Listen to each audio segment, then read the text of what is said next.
What priority, if any, is being placed on reforming the administration of the K-12 education system to reduce costs and increase the efficient delivery of education? Well, I won't repeat what I said. You heard how strongly I feel about it. It's unacceptable to me that we lose a third of our kids. And I'll tell you some little simple reforms that we've implemented that I think will change the fabric of public schools in North Carolina.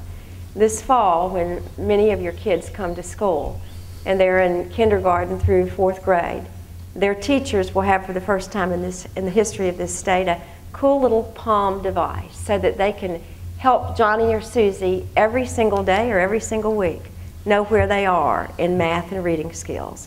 I find it absolutely unacceptable that we continue to let kids get as high as 4th grade without basic reading and math skills. And this diagnostic assessment is not expensive, it's doable, and the kids think they're playing. I think that has a long-term opportunity to transform how kids learn. I'll give you my pitch, though, and I won't belabor it. I think the business community across the state, the religious community across the state, and real people like you and me across the state really need to step up and help the public school system.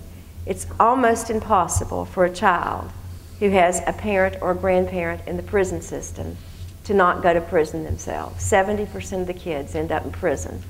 And I think all of us have a responsibility as we understand our workforce will be the foundation for the 21st century to help wrap our arms around the children that we know are in our school system who don't have an adult who cares about them. They go home and nobody asks if they have homework. They don't have anybody to read to them. Kids really need somebody to care.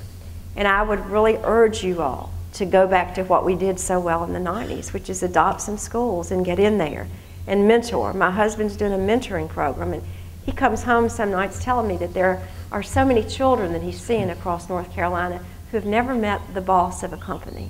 They've never been inside a company. They don't have any idea what dreams they can dream. And I think that's our responsibility, to create those dreams and ambitions for kids. And you can't just blame it on the school system, although we have a whole plethora of things we need to do there to fix it. Well, we have a special gift for the governor, but if we could first please give everyone a round of applause. I'm sorry you came all this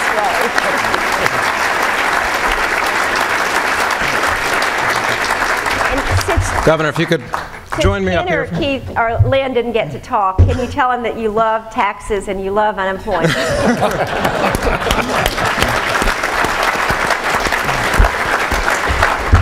Well, when we started looking into a gift for the governor, we quickly found out that any gift she receives immediately becomes property of the state. So we started thinking about, well, what can you leave behind in the executive mansion? And we figured, you could always use another official portrait, and particularly one that would make you stand out from all those other guys that came before you. And while we're sure it's an honor that you are the first woman governor of North Carolina, we actually think it's an even bigger honor that you're the first governor to appear on the cover of Wilma magazine. Aww. So we wanted to give you a small memento.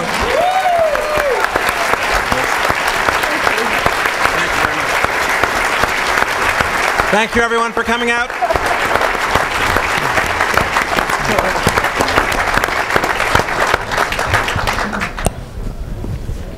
Are we done? It's a good picture. There are some things the state doesn't need to keep. That's one of them. It's pitiful. Isn't that nice?